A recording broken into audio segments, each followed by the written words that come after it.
The sun rose slowly over the quiet village, painting the sky with shades of orange and gold.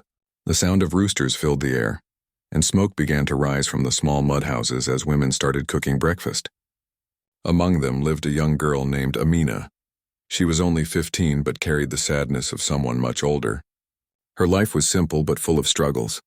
Every morning she helped her mother fetch water from the well, washed the clothes by hand, and looked after her younger brothers. Amina's father, Rashid, was once a hard-working farmer, but years of drought had left their land dry and useless. He fell sick after years of labor and could no longer work as before. The family's savings disappeared slowly, and soon they were surviving on borrowed money. Her mother, Salma, often worked in other people's houses, cleaning and cooking to earn a few coins. Yet even with her endless effort, it was never enough to buy enough food or medicine. Amina loved studying, but her family could not afford school fees anymore. Every day she watched other children walk to school with books in their hands, while she stayed behind to help her mother. She missed learning so much that sometimes at night she sat near the lamp and read old pages that she had saved from her school days. Her dream was simple. She wanted to become a teacher someday, but dreams were luxuries for people like her. One evening, Amina was sitting outside sewing an old shirt for her father. The air was cool and the sky was turning pink. She heard her parents talking in low voices inside the house. Their tone was serious and heavy. Amina's heart started beating fast. She quietly stepped closer to the door to listen. Her father's weak voice trembled as he said, "We cannot keep living like this, Salma. The landlord has asked for the rent again. We owe money to 3 people. I have nothing left to sell." Her mother's voice was full of worry. "I know, but what can we do? We can't even afford food for the next week." "I'm scared." Then came a name that froze Amina's heart, Malik Sahab. Everyone in the village knew who he was. He was an old rich man who owned most of the land around. People feared him, respected him, and avoided him all at once. "He came to me today," Rashid said slowly. "He said he's willing to help us. He'll pay off our debts and give us more money if we agree to give Amina's hand in marriage." For a few seconds there was silence. Then Salma's shocked voice broke it. "No, she's just a child." "How can you even think of that?" Rashid sighed deeply. "Do you think I want this? My heart is breaking. But we are trapped. If I refuse him, we'll lose the house. He said he will send men to collect the debt tomorrow. We have nowhere to go, Salma." Amina stepped back, her hands shaking. Her mind went blank. Marriage to Malik? The man was older than her father, with a white beard and wrinkled face. He had been married twice before. Everyone said he had a bad temper. She ran out of the house and sat under a tree, tears streaming down her face. Her world had just fallen apart. That night, Amina couldn't sleep. She lay on her thin blanket staring at the roof made of straw. Her mother came and sat beside her quietly. The dim light of the lantern showed her tired face. "Amina," she whispered, holding her daughter's hand. "Your father is trying to save us. Please don't blame him." "But Mama," Amina cried softly. "I'm only 15. He's older than Baba. I don't want to go. I want to study. I want to live with you." Salma hugged her tightly. Her heart ached, but she couldn't find any comforting words.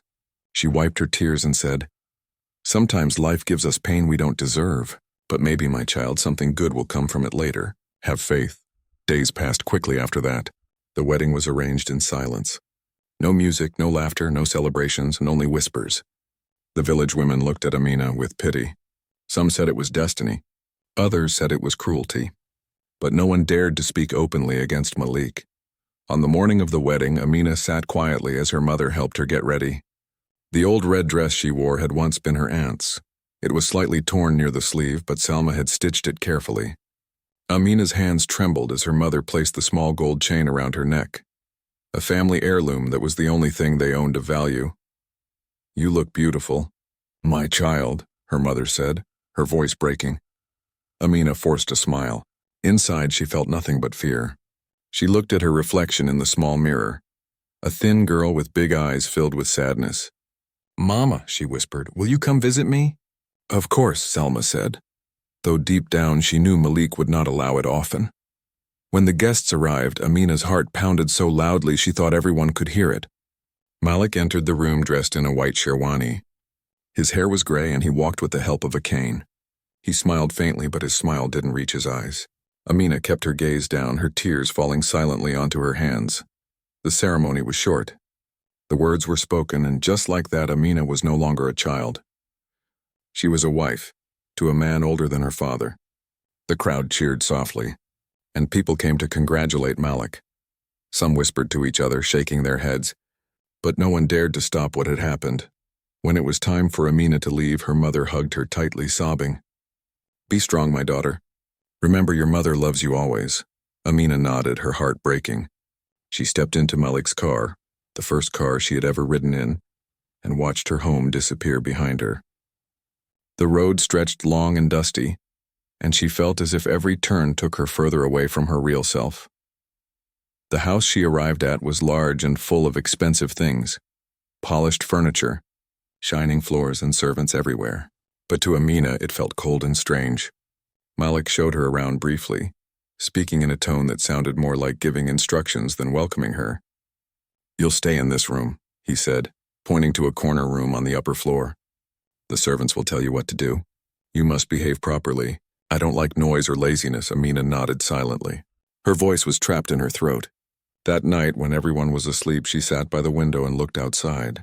The moonlight fell on the garden, but she didn't see its beauty. She missed her parents, her brothers, her old small room, and even the cracked walls of their house. She whispered a quiet prayer, asking God to give her courage. She didn't know what her new life would be like, but she promised herself that she would not lose hope, no matter how hard it became. The days that followed were not easy. She woke up early to serve breakfast, cleaned rooms she didn't even use, and followed the servants' instructions carefully. Malik rarely spoke to her except to give orders. Amina learned quickly that her silence was safer than questions. But in her heart, a small spark remained, a memory of who she used to be. Every night before sleeping, she thought of her school, her teacher, and the sound of laughter from her classmates. She remembered her old dream of becoming a teacher. "Maybe one day," she whispered to herself, "maybe one day I'll be free again." And though her eyes were filled with tears, deep inside a quiet strength was growing, a strength she didn't yet know she had. The first few weeks in Malik's house were the hardest days of Amina's young life. Every corner of the mansion felt strange, and every sound echoed too loudly. The walls were covered with paintings, the floors shined like mirrors, and the furniture looked too perfect to touch. But there was no warmth, no laughter, only silence and formality. Amina's new life followed a strict routine. She woke up before sunrise, helped the cook prepare breakfast, and arranged Malik's tea tray exactly the way he liked it. 2 spoons of sugar, a slice of lemon, and the cup placed to the right of the saucer. The servants had told her, "Never forget, he doesn't like mistakes." So she moved carefully, speaking softly, always afraid of doing something wrong. Malik spent most of his days reading newspapers, managing his lands, or sitting with his friends, other old men from nearby towns. Amina stayed inside, mostly quiet, doing chores or embroidery. She missed her family terribly. Every night when she lay on the large bed, she thought about her little brothers and her mother's gentle voice. The big house made her feel small and alone. One afternoon she asked one of the servants, "Can I write a letter to my parents?" The servant hesitated before replying, "You should ask Malik Sahab first." Amina waited until evening when Malik was reading in the sitting room. Gathering courage, she stood by the door and said softly, "Can I send a letter to my family? Just to tell them I'm fine."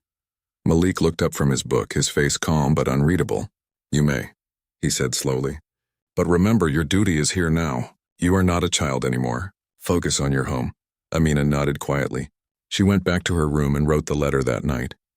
Her handwriting shook with emotion. She told her parents not to worry and that she missed them every day. When she sealed the envelope, she felt both happy and sad. Happy that her words would reach them, and sad because she knew they could not visit her often. Days turned into months. Amina learned to do everything perfectly. She arranged flowers, managed the house, and treated the servants kindly. Even they began to admire her gentle heart. "You are not like others," the old cook once said. "You treat us with respect. Most people forget we are human too." Amina smiled faintly. "Kindness costs nothing," she replied. But despite her calm face, her heart often felt heavy. Malik rarely showed affection. He treated her politely, but with distance, as though she were another responsibility, not a partner. Sometimes when he spoke, his tone was cold. He had lived alone for too long, and his habits were fixed like stone. One rainy evening, Amina stood near the window, watching the raindrops slide down the glass. She remembered how she used to dance in the rain with her brothers, laughing and splashing in the muddy streets. The memory brought both joy and pain. She whispered to herself, "I wish I could go back just for one day." A soft knock broke her thoughts. It was the maid holding a tray of tea. "Malik Sahab is calling you," she said. Amina followed her to the sitting room. Malik was seated on the sofa, coughing heavily. His face looked pale. "Sit," he said in a tired voice. "I'm not feeling well these days. Should I call the doctor?" Amina asked quickly. He nodded weakly. "Yes, tell them to come tomorrow morning." From that day onward, Malik's health began to decline. The doctor visited often and gave him medicines, but the sickness did not go away. Amina took care of him day and night. She brought his food, gave him medicine on time, and read to him from the newspaper when his eyes grew too tired. One night, as she adjusted his blanket, Malik looked at her with tired eyes. "You are patient," he said softly. "I have not been kind to you, but you still take care of me." Amina smiled gently. "You are unwell. It's my duty to look after you." Malik sighed. "Duty and kindness are not the same thing. You have a good heart." His words surprised her. For the first time, she felt that maybe he saw her not as a stranger, but as a person. The weeks went by, and the doctor suggested taking Malik to a hospital in the nearby city. It was the first time Amina had ever traveled outside the village. The city was huge, filled with noise, cars, and tall buildings that touched the sky. She held her small bag close, looking around with wide eyes. Everything was new and strange. At the hospital, she met people who treated her kindly. The nurses smiled at her and helped her find her way. One of them, a young female doctor named Dr. Sarah, noticed how quiet and gentle Amina was. After a few days, when Malik was resting, the doctor sat beside Amina and asked, "How old are you?" 15, Amina replied shyly. Almost 16 now." The doctor looked at her kindly. "You're very young. Do you like reading?"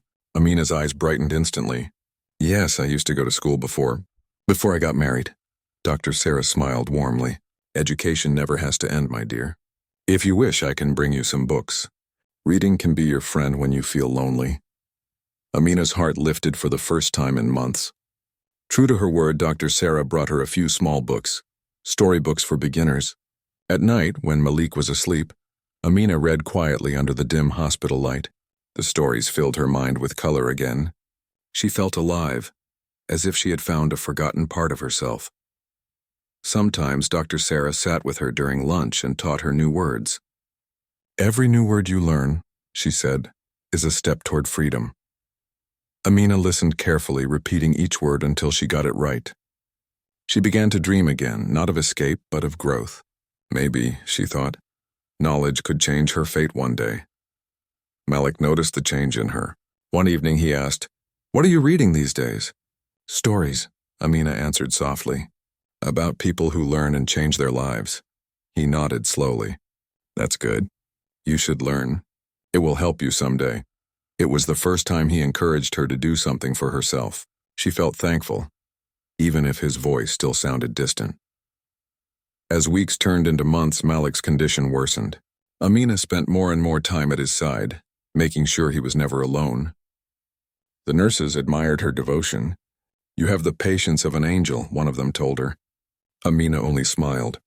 "He is my responsibility," she replied, though in her heart she felt something deeper, a quiet compassion for the man who had once been a stranger and now seemed fragile and lost.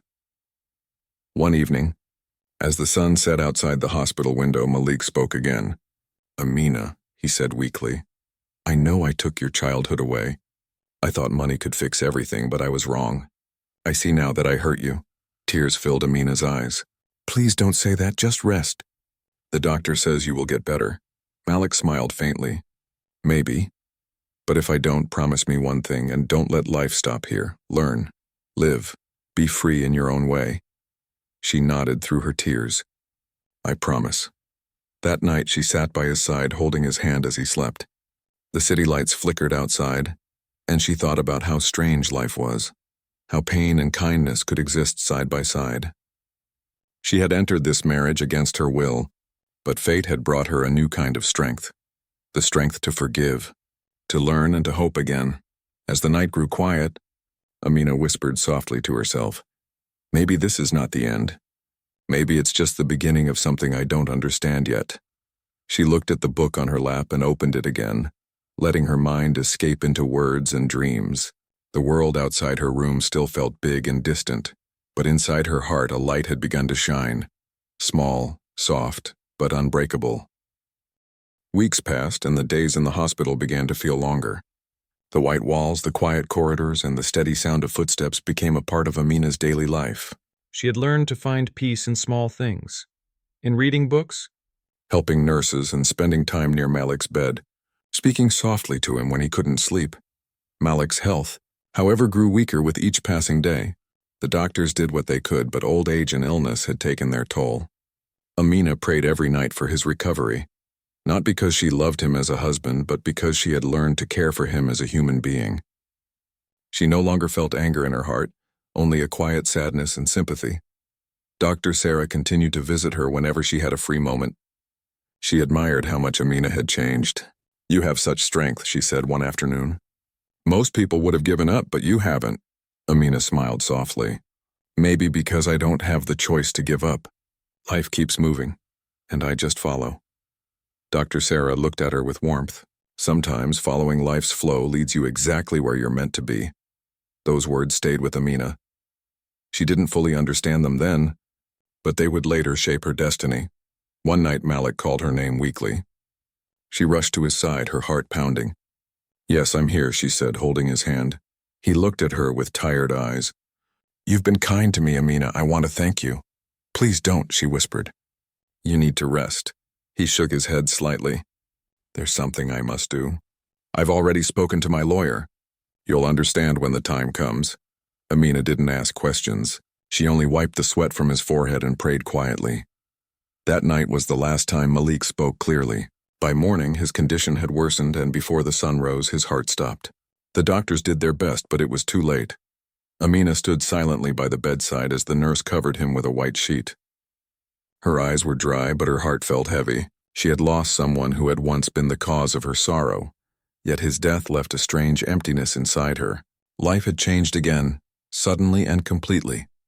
Dr. Sarah stayed with her through the funeral arrangements. She held Amina's hand gently and said, "You are very brave, my dear. You've gone through more than most people your age could bear." After the funeral, Amina returned to the large house that now felt even quieter. The servants greeted her with respect and sympathy. Everyone assumed she would soon be sent away, or that Malik's relatives would come to take over everything. Amina didn't know what her future would be. She spent her nights alone, sitting by the window and staring at the stars, wondering where her life would go next. A week later, Malik's lawyer came to the house. He was a middle-aged man with kind eyes and a calm voice. "Mrs. Amina," he said, "Malik Sahab left behind a will. He asked that it be read in your presence." Amina's heart raced. She sat quietly as the man opened the envelope and began to read aloud. His words echoed in the silent room. "In my final days, I realized that kindness is the only true wealth a person can leave behind. I leave all my property, savings, and land to my wife Amina. She is young, but she has shown patience and compassion that deserves a better life.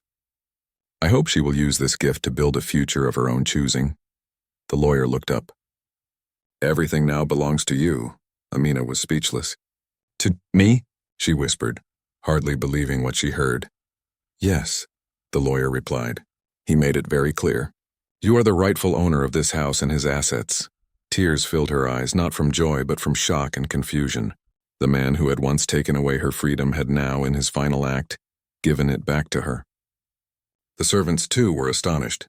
Some couldn't believe it, while others smiled quietly, happy for her. That night, Amina sat alone in the big sitting room, looking at the framed photo of Malik on the wall. "Maybe," she whispered, "this was your way of saying sorry." She didn't know what to do with such a heavy gift. She had never owned anything in her life before. Now she had a house, land, and money, things she had never dreamed of. For the first few weeks, she didn't make any big changes. She continued her simple life. keeping the house running and helping those around her. But deep inside, she began to think about the promise she had made to Malik, to live, to learn, and to build her own life. One morning, she decided to visit Dr. Sarah at the hospital.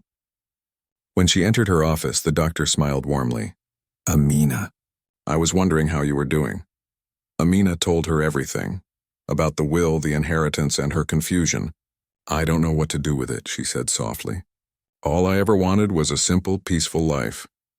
Dr. Sarah listened carefully and then said, "Maybe this is your chance to build something meaningful. You have a kind heart and a story that can inspire others. Why not use what you have to help people?" Amina thought about it for days. She walked through the village streets where she had grown up, watching the children playing barefoot in the dust. She saw girls carrying water buckets and helping their mothers just as she had once done. Then she noticed something that made her heart ache. A small group of girls standing outside the school gate watching other children go in.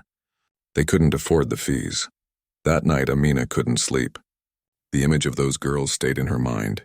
She remembered how much she had loved learning, how her dreams had been cut short. Suddenly, an idea took root in her heart, something she had never dared to imagine before. The next day, she returned to the lawyer's office and said, "I want to use part of the money to build a school in my village, a school for girls who can't afford to study." The lawyer looked surprised but smiled. "That's a wonderful idea, Mrs. Amina." Malik Sahab would have been proud. And so the plan began. It wasn't easy. The villagers were curious and doubtful at first. Some said, "Amina is just a woman. How can she run a school?" Others whispered that she was wasting her money. But Amina didn't listen. With Dr. Sarah's help, she started small, one room, a few benches, and a local teacher. When the school finally opened, Amina stood at the gate, watching little girls walk in with shy smiles and worn-out notebooks. It was the happiest day of her life.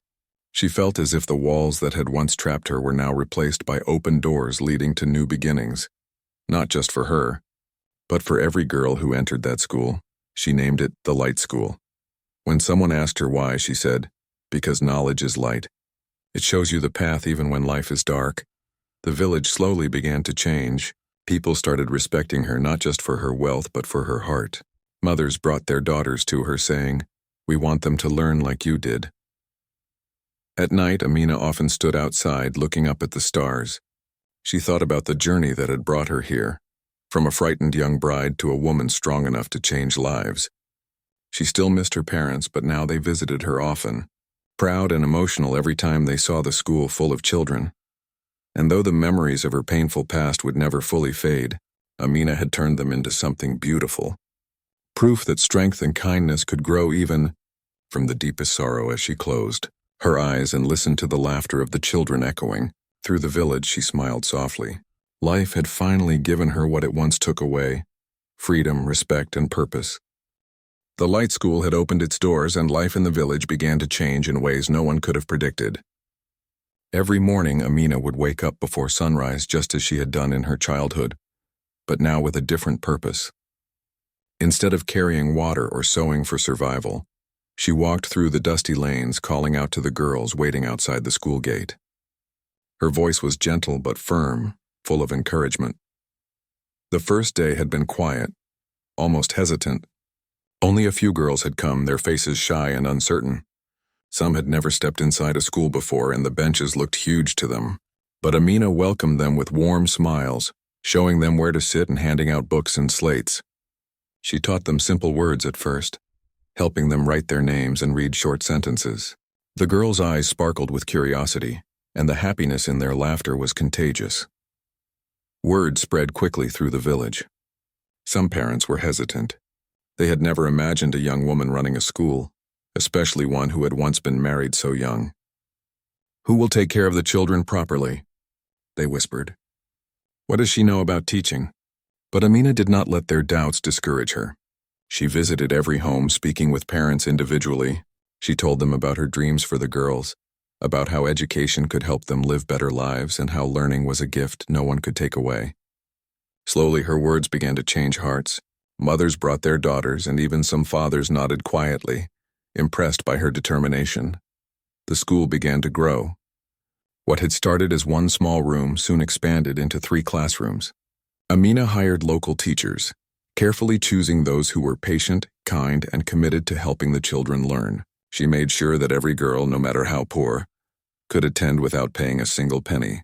She even provided small notebooks and pencils, understanding that the joy of learning should not be hindered by lack of supplies. Despite the progress, the journey was not easy. Running a school required constant attention, and Amina had to manage finances, supervise teachers, and organize lessons. There were days when the workload felt overwhelming. She would stay up late at night checking accounts, preparing lesson plans, and worrying about the students. Yet she never complained. Her determination kept her moving forward. The villagers gradually began to notice the change. They saw girls reading aloud confidently, reciting poems, and solving sums on the blackboard. Slowly, the skepticism faded, replaced by admiration. "She is doing something amazing," one villager said. "I never imagined a young woman could achieve this." Amina also ensured that the school was not just about books. She taught the girls values she had learned through her own life: kindness, patience, and courage. She told them stories of hope and perseverance, of people who had faced difficulties but never gave up. She wanted them to understand that their lives were not limited by their circumstances. One day, a small challenge shook the school. A neighboring wealthy landowner, who did not approve of the changes Amina was bringing, tried to pressure her family and the village into stopping the school. "Girls should stay home and help at home," he said. "Learning will not feed them or their families." Amina stood her ground. She spoke with respect but firmness. "Education will help these girls support their families in the future. Knowledge is not a waste. It is a gift. I will not stop teaching them." The villagers were inspired by her courage. Some began to support her more openly, helping with supplies or volunteering to assist in classes. Amina realized that when people believe in something truly meaningful, even the doubts of others cannot overpower it. The Light School continued to grow, not just in size but in impact. Every year more girls joined, and the classrooms became filled with laughter, chatter, and excitement. For the first time, many families in the village saw a new future for their daughters, one filled with possibilities rather than limitations. Amina herself grew stronger with every passing day. She developed a routine that balanced her responsibilities and her own learning. She continued reading books, learning new subjects, and even studying teaching methods to improve her school. Her passion inspired the teachers and the students alike. Outside the classroom, she faced personal growth too. Memories of her forced marriage still lingered, but they no longer weighed her down. She had transformed pain into purpose, fear into strength. When she walked through the village, children would run up to her, holding hands and calling her teacher. Mothers and fathers would greet her with respect and gratitude. She had not only built a school but also earned the trust and love of her community. The school also became a center of hope during difficult times. When drought affected the village fields, Amina organized small programs to teach the children and their families practical skills: planting vegetables, saving water, and making crafts they could sell to earn money. She wanted the girls to understand that education was not just about reading and writing, but also about surviving and thriving in the real world. One evening, Amina sat under the large banyan tree outside the school, watching the sun dip below the horizon. The air was filled with the sounds of children playing and calling out to each other. She smiled, remembering the little girl she had once been, scared, alone, and forced into a life she did not choose. Now she had built something meaningful not only for herself, but for hundreds of girls who would follow in her footsteps. Dr. Sarah visited often, bringing new books and resources for the school. "Look at what you have created, Amina," she said one day. "You have changed this village with your courage and kindness." Amina shook her head humbly. "I didn't do it alone," she replied. "The children, their parents, and the teachers all helped. I just started the journey. They gave it life." Her voice was soft but full of confidence. She knew that this was just the beginning. Her dream of seeing educated girls leading better lives was slowly becoming a reality. And every time she saw a girl confidently reading her first sentence, solving a sum, or speaking in front of the class, Amina felt a deep sense of joy, a joy that no sadness or past hardship could ever take away. Yet Amina remained grounded. She remembered her own struggles and ensured that the school remained accessible to every girl, especially those from poor families. She taught the students that courage and education could overcome obstacles, just as she had overcome hers. She also reminded them to remain humble and kind, even when life gave them success. Over time, the village began to see a shift in thinking. Parents who had once doubted education began encouraging their children to study. Girls who had never imagined attending school now dreamed of becoming teachers, doctors, and engineers. Amina's influence extended beyond the classrooms. She had sparked a change in the mindset of the entire community. Despite her busy life, Amina always took time to care for herself and reflect on her journey. She often sat quietly in the evenings, writing her thoughts in a journal. She wrote about hope, courage, kindness, and the importance of giving back to society. She wanted to remember every step, every struggle, and every victory, knowing that her experiences could inspire others in the future. And while the Light School continued to grow, Amina never forgot the promise she had made years ago: to live fully, to be free, and to create a life filled with purpose. Her heart, once heavy with sorrow, now carried a light so bright that it touched everyone around her. Through the challenges, the doubts, and the hardships, she had learned a powerful lesson: that even in the darkest moments, courage, kindness, and determination could bring hope and change. The girl who had once been forced into an unwanted life was now a woman shaping the future, one child at a time. Years passed, and the Light School had become the heart of the village.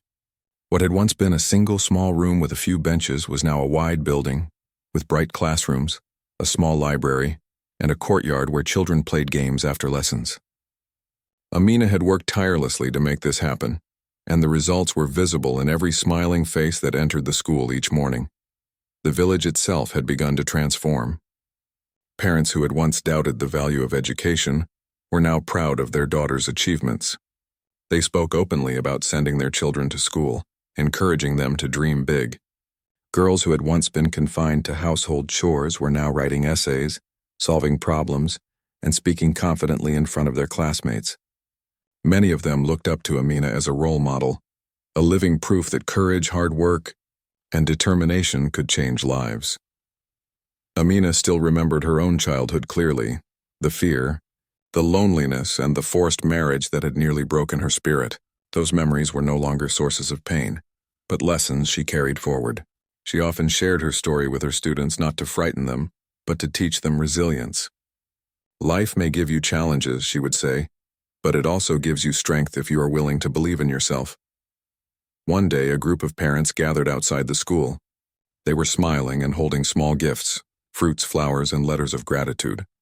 "We want to thank you, Amina," one mother said, her voice full of emotion. "Our daughters are learning and growing because of you. You have given them hope and a future." Amina's eyes glistened with tears. She had never imagined such respect and love when she had first started the school. "I am only doing what I promised myself long ago," she said softly. "The strength was always inside you and your children. I only helped it grow." The school continued to expand. Amina introduced new programs: health awareness classes, storytelling sessions, and practical lessons like gardening and simple crafts. She wanted her students to learn not only from books but also from life itself. Every time she walked through the classrooms, she watched the children's eyes light up with curiosity. Their laughter and eagerness reminded her of her own childhood dreams, the dreams that had been delayed but never extinguished. Amina also established a scholarship fund to help girls from neighboring villages attend the school. She wanted to ensure that distance, poverty, or family struggles would never stop a girl from learning. Parents from nearby communities began to send their children, and soon the Light School became famous not only in her village, but in the surrounding areas as well. Despite her success, Amina remained humble. She continued living simply in the large house she had inherited from Malik, using the resources to improve the school and help others. Her life was no longer defined by wealth or status, but by purpose.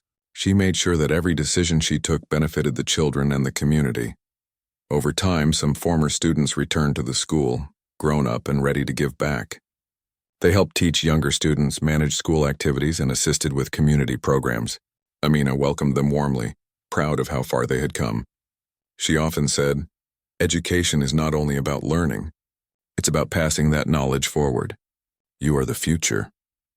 One evening, as Amina sat in her office writing lesson plans for the next day, Dr. Sarah came to visit.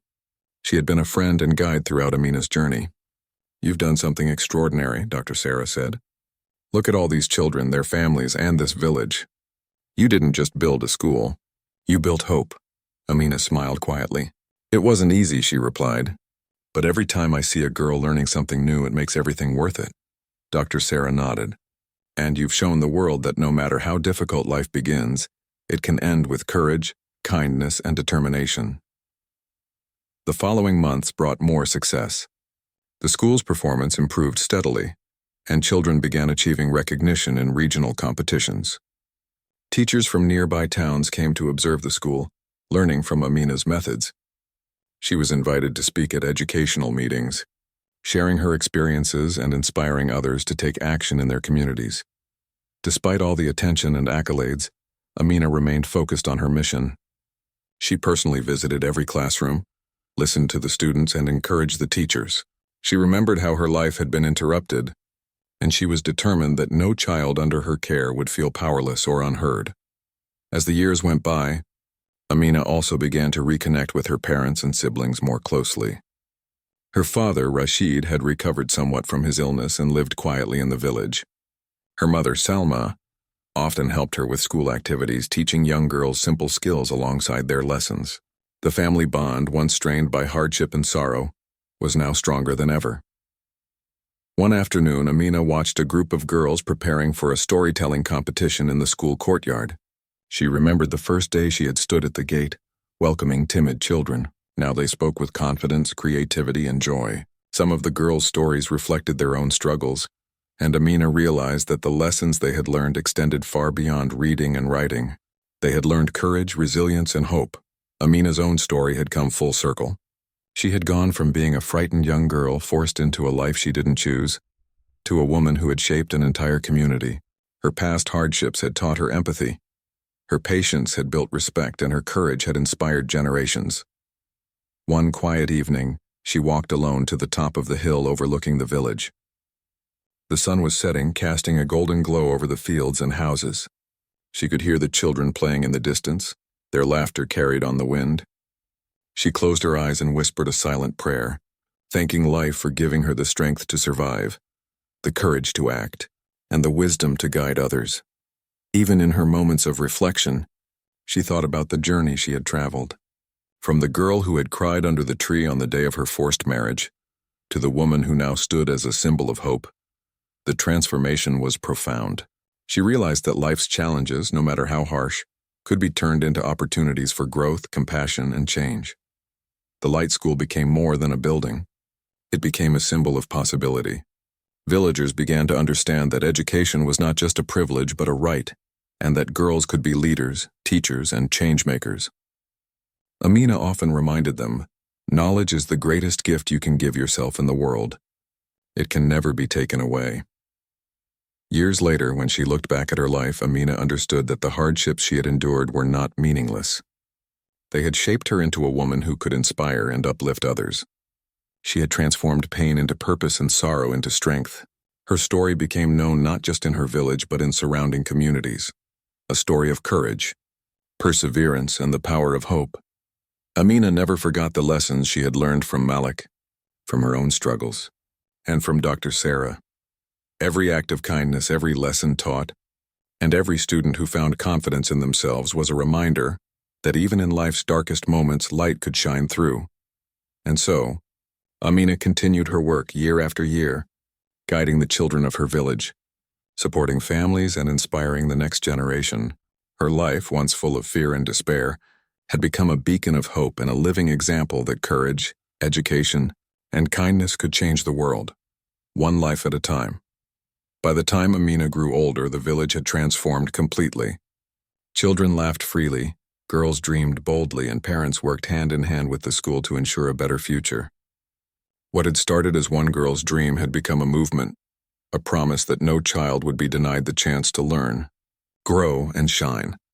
Amina stood quietly one morning, watching the sunrise over the village, her heart full of gratitude. She whispered softly, "Life gave me pain, but it also gave me a chance. I turned it into something beautiful, and now it belongs to everyone." Her journey, which had begun with fear and uncertainty, had ended with hope, purpose, and love. And though the light school would continue to grow long after she was gone, her story, The story of a young girl who had been forced into a life she did not choose but had risen to change the lives of many would never be forgotten.